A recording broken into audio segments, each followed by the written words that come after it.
Good afternoon, everyone. My name is Siver, and I will talk about, as you can see, self-locking crown gear center differential. What I'm going to talk about is components, ratio, what is it, what does it do, why is it a success, and Q&A questions. On this picture you can see all the components that are in the self-locking crown gear differential, and all these components fit in this housing, and it weighs 4.8 kilograms. You also have noticed that this gear is smaller than the orange one. The yellow sends the torque of the engine to the front axle, and the orange one sends the torque to the rear axle.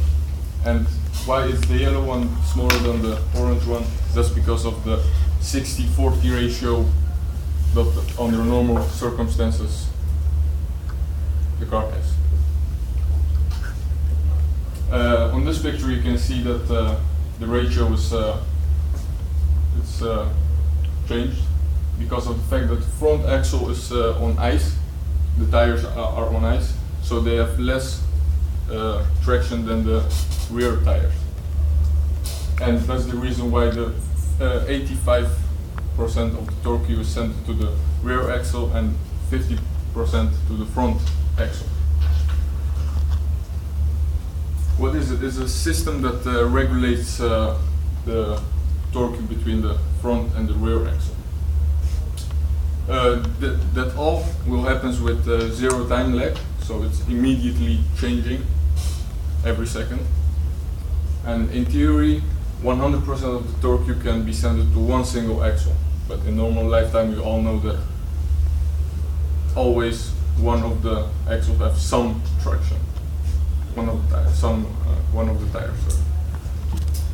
What does it do? It provides better traction on snow, mud and icy roads, so that the car doesn't slip.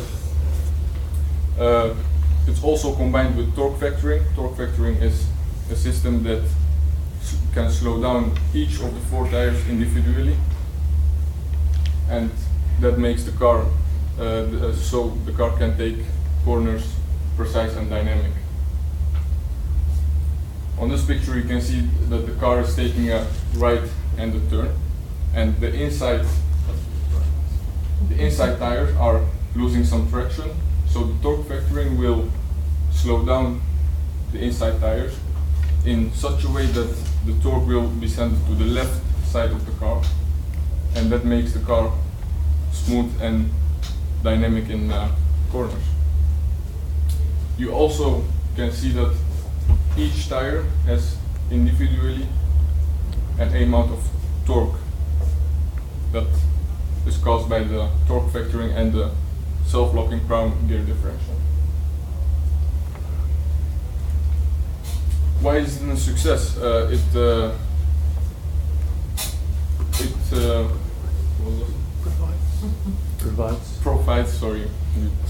Provides more traction under several circumstances, and more traction means higher reliability of the car, and higher reliability stands equal to a safer car for driver, for passengers, and for surroundings. This was my presentation. Thank you for listening all, and I will be happy to answering your questions.